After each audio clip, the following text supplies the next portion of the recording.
Sastra channel நேயர்களுக்கு நமஸ்காரம். அனுதினம் ஆனந்தம் நிகழ்ச்சியில் உங்கள் அனைவரையும் சந்திப்பதில் மிக்க மகிழ்ச்சி.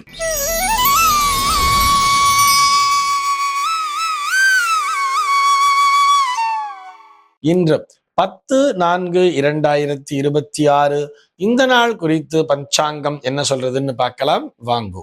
இன்றைய தினம் விஸ்வாவசு வருடம் பங்குனி மாதம் 27ஆம் தேதி வெள்ளிக்கிழமை. திதி பார்த்தோம்னா தேய்பிரை அஷ்டமி திதி இரவு 11:16 வரைக்கும் இருக்கு. அதனைத் தொடர்ந்து தேய்பிரை நவமி திதியானது வந்து விடுகிறது. இன்னைக்கு நட்சத்திரம் பார்த்தோம்னா பூராடம் நட்சத்திரம் பகல் 11:26 வரைக்கும் இருக்கு. அதனைத் தொடர்ந்து உத்திராடம் நட்சத்திரம் என்பதும் வந்து விடுகிறது. இந்த நாள் முழுவதுமே ஒரு சித்த யோகம் கூடிய நாளாக அமைந்திருக்கிறது. இது போக பஞ்சாங்கத்திலே வரக்கூடிய யோகம் அப்படின்னு சொல்லி பார்த்தோம்னா இன்றைக்கு சிவம் அப்படிங்கிற ஒரு நாம யோகத்தை கொடுத்திருக்கா. கரணம் பார்த்தோம்னா பாலவம் அப்படிங்கிற ஒரு கரணம் பகல் 10:21 வரைக்கும் இருக்கு. அதனை தொடர்ந்து கௌளவம் அப்படிங்கிற ஒரு கரணமானது வந்து விடுகிறது. இந்த நாளானது ஒரு கீழ்நோக்கு நாளாக அமைந்திருக்கிறது.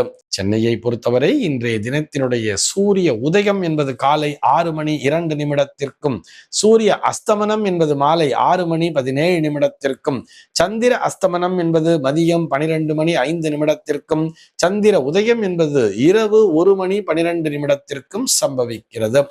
பிரம்ம முகூர்த்தம் பார்த்தோம்னா நாளைய தினம் அதிகாலை 4:28 முதல் காலை 6:02 வரையில் நீடித்திருக்கிறது. சென்னையை பொறுத்தவரை இன்றைய தினத்தினுடைய ராகு காலம் என்பது பகல் 10:38 முதல் மதியம் 12:10 வரையிலும், யமகண்டம் என்பது மதியம் 3:14 முதல் மாலை 4:45 வரையிலும், குளிகை காலம் என்பது காலை 7:34 முதல் 9:06 வரையிலும் சம்பவிக்கிறது. தினாந்தம் பார்த்தோம்னா இன்றைய தினம் இரவு 1:38 கொடுத்திருக்கா. சூலம் பார்த்தோம்னா இன்றைக்கு மேற்கே சூலம் பகல் 10:56 வரையில் அந்த சூல தோஷம் என்பது உண்டு. அதற்குரிய பரிகாரமாக வெள்ளம் தானம் விடுத்து விட்டு மேற்கு திசையை நோக்கி பயணிக்கலாம் அப்படிங்கிறதையும் சொல்லி இருக்கா. இன்றைய தினத்தினுடைய ஆன்மீக தகவலாக, இதை ஆன்மீக தகவல்னு சொல்றதை விட ஜோதிட தகவல் அப்படின்னு தான் சொல்லணும், அல்லது ஒரு பஞ்சாங்க தகவல் அப்படின்னு எடுத்துக்கலாம். வைத்தியநாதன் அப்படிங்கிற ஒரு நேயர் கேள்வி கேட்டிருக்கார். அவருடைய கேள்வி என்னன்னு சொல்லி பார்த்தோம்னா, தனிய நாள் என்றால் என்ன அப்படிங்கிறது அவருடைய கேள்வியாக அமைந்திருக்கிறது. அந்த நாள் பற்றிய பலன், அந்த நாளுக்குரிய பலன் என்ன அப்படிங்கிற மாதிரி அவர் கேட்டிருக்கார். அதாவது ஒரு சில பஞ்சாங்கங்களில் மட்டும்தான் தனிய நாள் என்பதை குறிப்பிடுகிறார்கள். பெரும்பாலும் எல்லோரும் இதனை பின்பற்றுவது இல்லை. இது ஒரு புறம் இருக்கட்டும். முதல்ல தனிய நாள்னா அது ஒரு நல்ல நாளா, ஒரு சுப முகூர்த்த நாளா, அல்லது அது ஒரு அசுபமான நாளா அப்படிங்கிறத பார்க்கணும் இல்லையா. தனிய நாள்ல கூட நிறைய பேர் சுப முகூர்த்தத்தை போட்டிருப்பா. ஆனால் பொதுவா தனிய நாள் அப்படின்னு சொன்னா அதை கரிநாளோடு ஒப்பிட்டு பார்க்கிறார்கள். அது ஒரு அசுபத்தை தரக்கூடிய நாள். அந்த நாளிலே எந்த விதமான சுப நிகழ்ச்சிகளையும் செய்யக்கூடாது அப்படிங்கிற மாதிரி தான் பிரதானமாக அதனை பிரித்து வைத்திருப்பார்கள். எப்படி நம்ம ஒரு கரிநாள் அப்படிங்கன்னா என்ன அர்த்தம்? கரிநாள்னா சூரியனுடைய தீட்சிண்யம் அதிகமாக இருக்கக்கூடிய நாள். அது நம்முடைய தமிழகத்திலும் கேரள மக்களும் மட்டும்தான் இந்த கரிநாளை பின்பற்றி வருவார்கள். அதே போலதான் இந்த தனிய நாளையும் பிரிச்சு வச்சிருக்கா. இந்த கரிநாள் அப்படிங்கிறத பார்த்தோம்னா இந்த தேதி அது ஒரு கான்ஸ்டன்டா இருக்கும். டேட்டுங்கிறது மாறவே மாறாது. தமிழ் மாதத்தினுடைய இந்த தேதிகள் கரிநாள் அப்படின்னு சொன்னா கண்டிப்பாக எல்லா வருடங்களிலுமே அந்த நாட்கள் கரிநாட்களாகத்தான் இருக்கும். அதுல சந்தேகமே கிடையாது.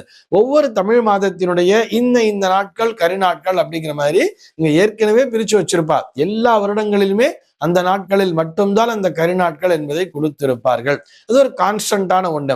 ஆனா தனிய நாள் அப்படிங்கிறது அந்த மாதிரி இல்லை. அது இடத்திற்கு, அதாவது அந்த வருடத்தினுடைய கிரக சஞ்சார நிலைக்கு ஏற்றவாறு மாறுபடும் அப்படிங்கிற மாதிரி கொடுத்திருப்பா. இந்த தனிய நாள் அப்படிங்கிறது நிறைய பேர் எப்படி வச்சிருப்பாங்க, ஒரு சில பேர் தவறாக புரிந்து கொண்டு இது தனம், தானியம், இந்த தனத்தை கொடுக்கக்கூடிய நாள், மிகவும் சுபமான நாள், இந்த நாள்ல போய் நம்ம விதைச்சோம், தானியத்தை விதைத்தோமானால் நன்றாக நல்லபடியாக விளைச்சல் கிடைக்கும் அப்படிங்கிற மாதிரிலாம் கிளப்பி விட்டுருப்பா. அதுக்கெல்லாம் எந்த ஆதாரமுமே கிடையாது அப்படிங்கிறதுக்காக சொல்றேன். அது தானிய நாள்லாம் கிடையாது.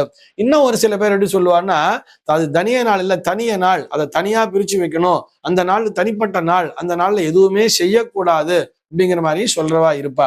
நம்ம எப்படி புரிஞ்சுக்கலாம்? ஆக்சுவலி இந்த தனிய நாள் அப்படின்னா என்னன்னு சொல்லி பார்த்தோம்னா, இப்ப ஒரு மாதத்திற்கு நம்ம வந்து 30 நாள் அப்படிங்கிற மாதிரி ஆவரேஜா எடுத்துக்கிறோம் தானே.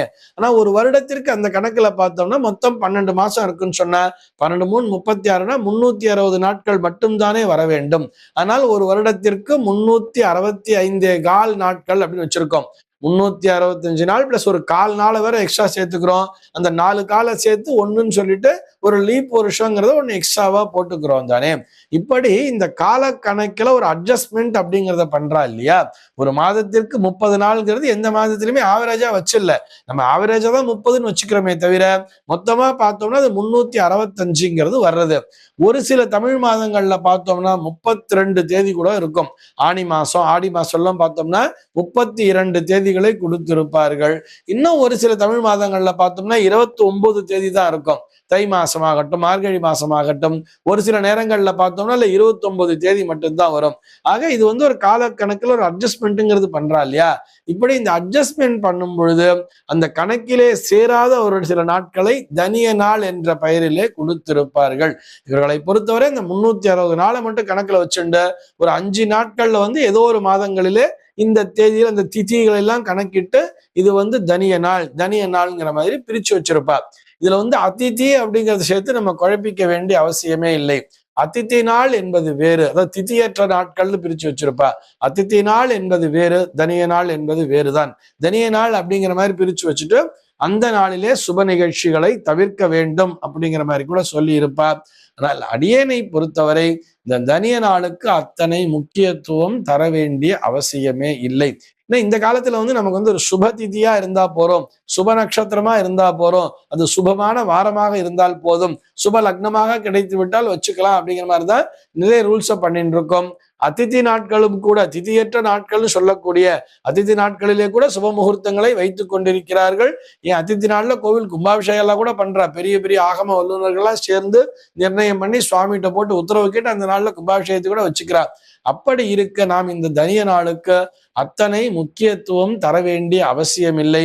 இதை நம்ம வந்து கொஞ்ச நாள் அப்படியே மறந்து கூட போயிடலாம்ங்கிறதுக்காக சொல்லிக்கிறோம்.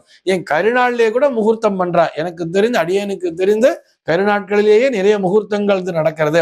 என்ன கேட்டா நாங்க வந்து தமிழ்நாடு சம்பிரதாயம் இல்ல, நாங்க ஆந்திரா சம்பிரதாயம், நாங்க கர்நாடகா சம்பிரதாயம், எங்க சம்பிரதாயத்துல கருநாட்களுக்கு அத்தனை முக்கியத்துவம் கொடுப்பதில்லை அப்படின்னு சொல்றவாளும் நிறைய பேர் இருக்காங்கிறதுக்காக அதையும் ஒரு தகவலாக இங்கே சொல்கிறேன். ஆக அவரவர்களுடைய குடும்ப வழக்கப்படி நாளை வைத்துக் கொள்ள வேண்டியது. தனிய நாள் என்பதற்கு அத்தனை முக்கியத்துவம் கொடுத்து அதனை ஒதுக்க வேண்டிய அவசியம் இல்லை என்பதே அடியனினுடைய தாழ்மையான கருத்து.